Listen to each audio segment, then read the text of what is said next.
using in another place.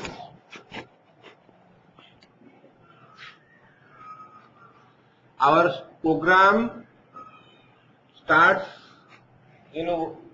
like that. We have a main function in the class. Okay.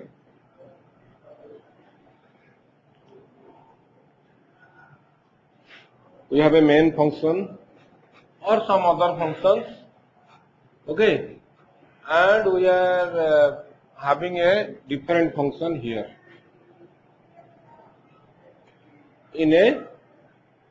after the main function, right? You may have one function or many functions, right? And your class is over. This is the format for Java program. We don't write code here and there. We write code inside function, inside method. Okay. Some code can be copied several times. Instead of copying several times, we write the code in one place, that is the method. Okay. And we just use the method name. We just call the method name. Okay. Several times. So, implementation is here and using is here. So, there are two different places. We are hiding the implementation from this place. In the main function, it is not seen what is inside that. Who is there inside the main function? He doesn't see the other function details. Only he uses the names, right? That is also one abstraction. Abstraction is hiding the details. We have read abstraction before, showing the essential things. This is also one abstraction.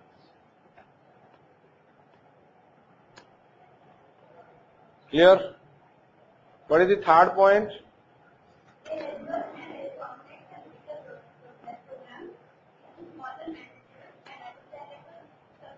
Yes, this is manageable.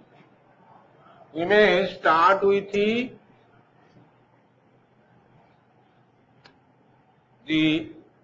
only one method first. We may start with the one method only, or if some methods are there, we may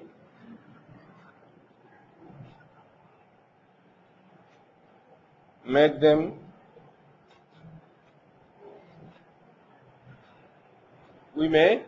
put them inside comment, or we may make them what? We may put them in the comments. Okay, then it is not there. Now it is not there. Okay, now the main function is not there because I have put in not execute. It will not execute. So maybe that it is not at all present, or we have commented it. So now one function is remaining, one method is remaining, a small one, and we can easily compile and see what is the problem inside this. We can correct the errors, then we go for opening the comments. Okay. We go for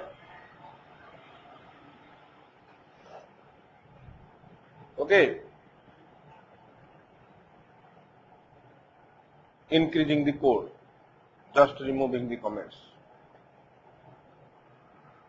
Okay. So because of the but if all are present in one place, it is impossible to manage, debug.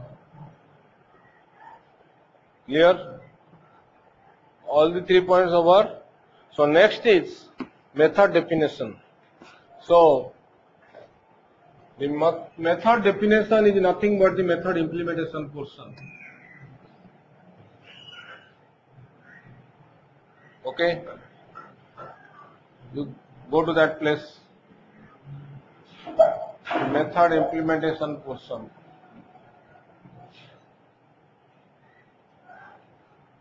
Okay, that is all the method definition. Let's read what is there.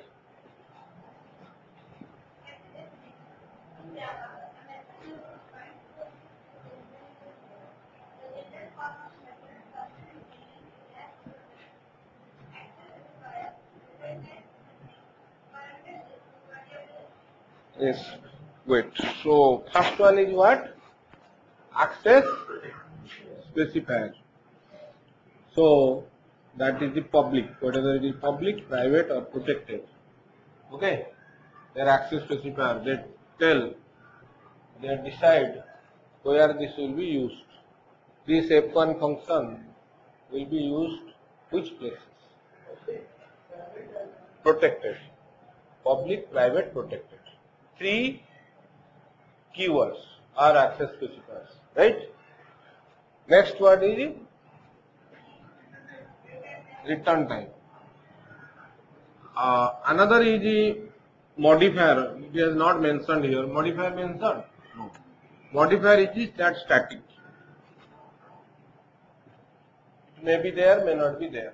Public also may be there, may not be there. So all these are put in under the square bracket.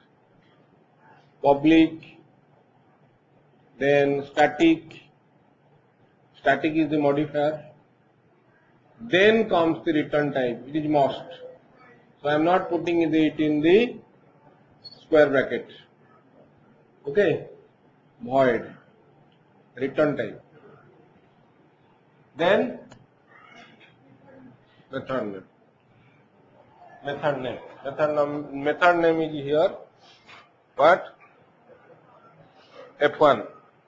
Then parameter list. Our display function doesn't have any parameters. Okay. But some function like take function and other function may have parameters. Right? Huh? So in that case, you have the parameter inside. They are also otherwise known as messages.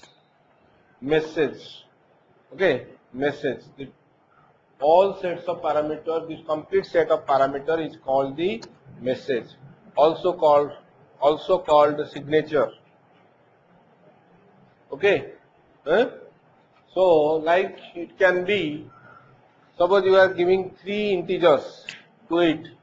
So first one A, second one int B, third one int. Suppose this program is taking, this function is taking 3 parameters and it is doing addition of them and showing.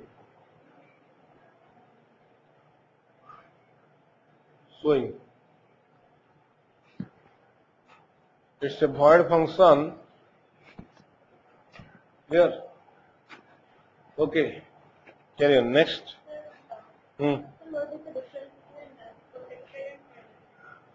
I'll tell about that. Public, protected, private, 3 keywords we have. Public will tell that everywhere your function can be used. Okay. Then protected. Protected will limit. Protected will limit the areas. Okay. Protected will limit the areas where this function will be used. Private will limit to only that class only. Same class. Other classes it will not be used. Okay. and if nothing is there, still it is used somewhere. Okay, so 4 different. Okay,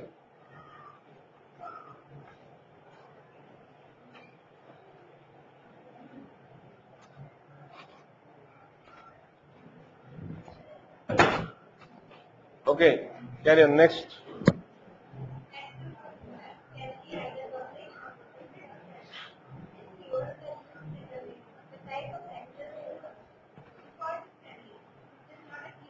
Default is, if nothing is there, that is default.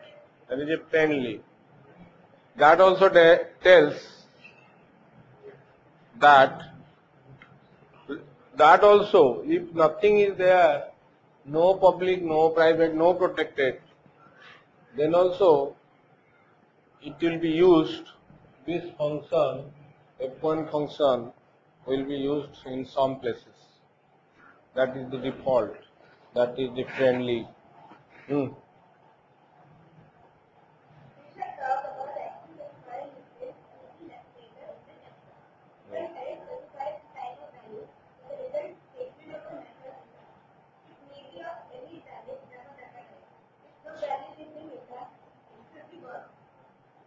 So, if no value is given there,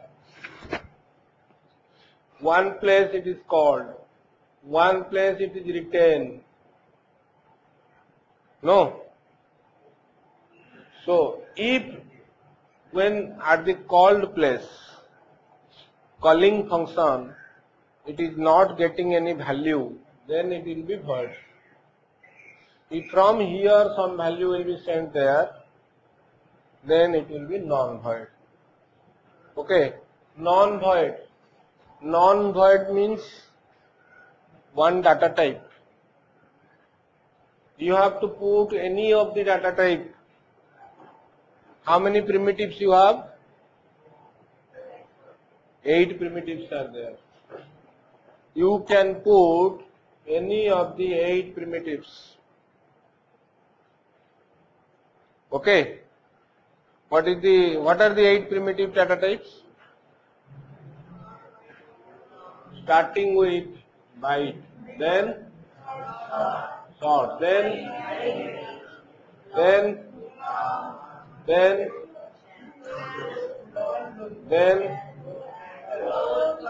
Boolean, float, double. So 8 primitives are there. Not only the 8 primitives can be placed there, okay, or can replace void, but also thousands of types can also replace void. Thousands, right? Who are those? You have already used class, student class. No, that can be also stored class, stored. You can put there instead of void.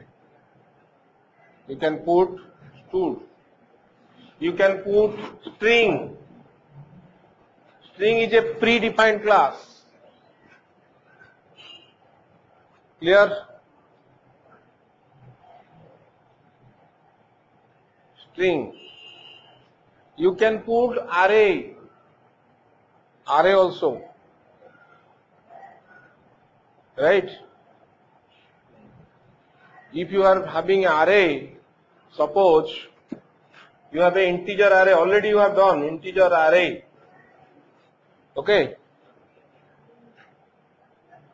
Binary, no? You are doing binary. Okay? Binary. Okay.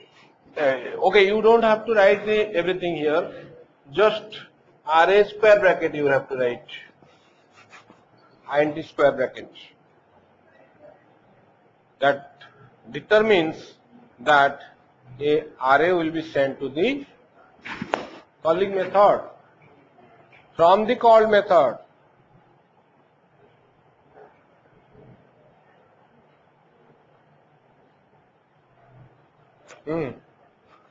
Next.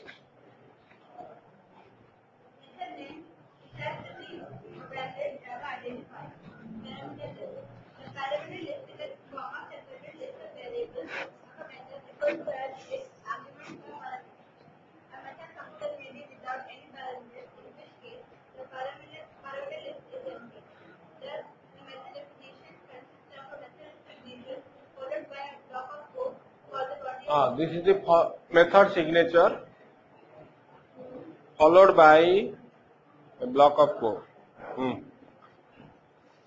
Carry on.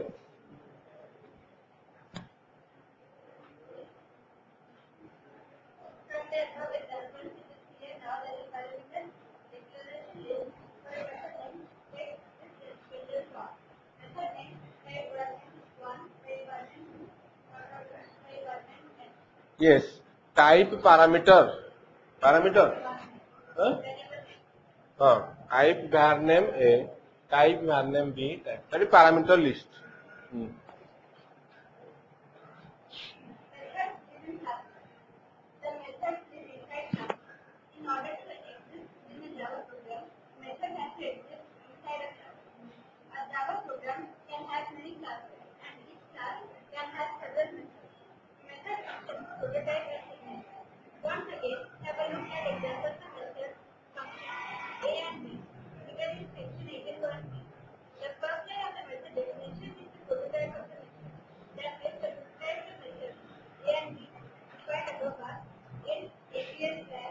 Yes, wait. So this whole thing, I told this part I am only telling the signature. Maybe this part and this part, signature. Method type and parameters. But the whole part is the prototype. The first line of the method is method prototype. Clear?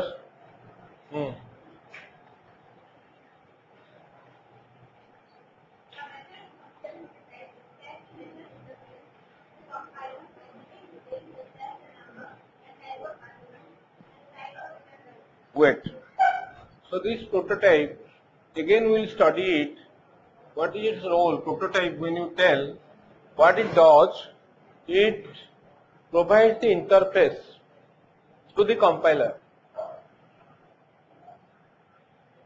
Compiler will see taking 3 parameters, but the person is not giving 3 parameters.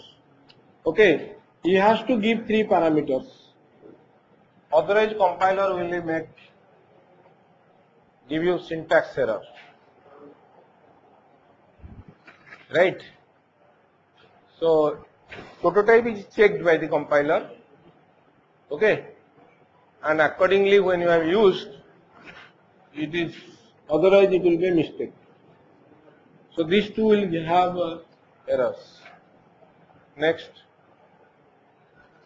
With the help of a method function prototype, a compiler can carefully compare each use of method function in the prototype to determine whether the function is invoked properly. That is, the number and types of arguments are compared. Another thing it tells, suppose you are giving 3 things, 2 things, then your prototype is not matching in numbers. Right?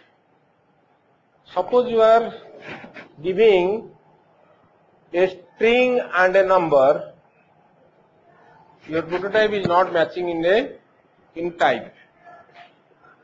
Okay? And another thing is the order.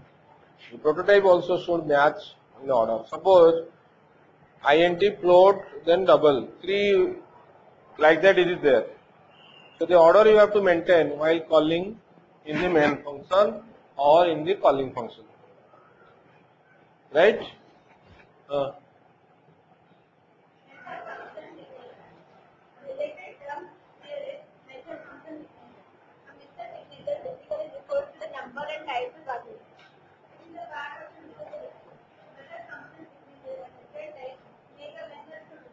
Yes. Wait. So now you can write your own language. In your own language, what is method signature and the data type. Make the method prototype. You can write in your own language. Oh. But sometimes the term method signature is referred to a method prototype. Method type. The Java Sometimes she told, I told, that's why. Even this one, the void return type also sometimes called the method signature, including the parameters. method type. The Java method can be of two types: static method, non-static method. Static method. The static methods are created keyword static method as object static, method type, method type, or group. Non-static method. Non-static methods are created by the absence of keyword static in the method prototype. Example: program. So two types of methods. One is static and is the non-static. Static is the optional. You know, if static is attached, then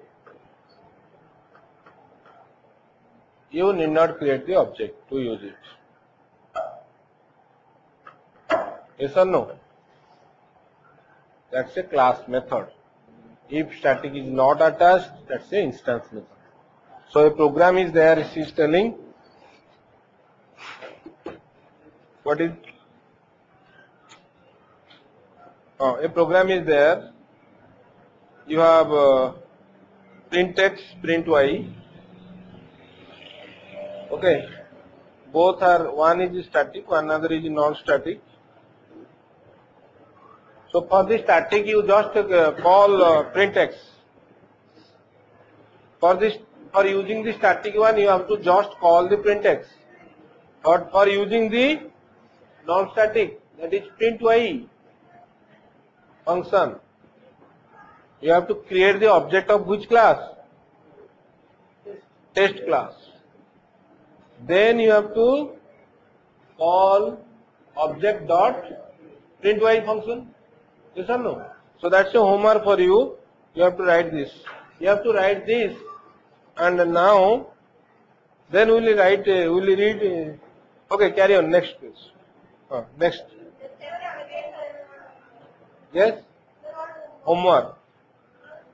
See, there is a program fragment here. A class is there. What is the name of the class? Test. How many methods are present? 3 methods. Print x, print y, and main function. Main function is empty. Okay, you have to fill up it. Fill up means you have to use those two functions. For print x, you can directly call that function. Okay. For print y, you have to create the object, then call the print y function. Understood? Huh?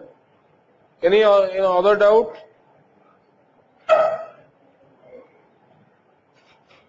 Carry on. Next. The static methods are called class methods and non-static methods are called function methods.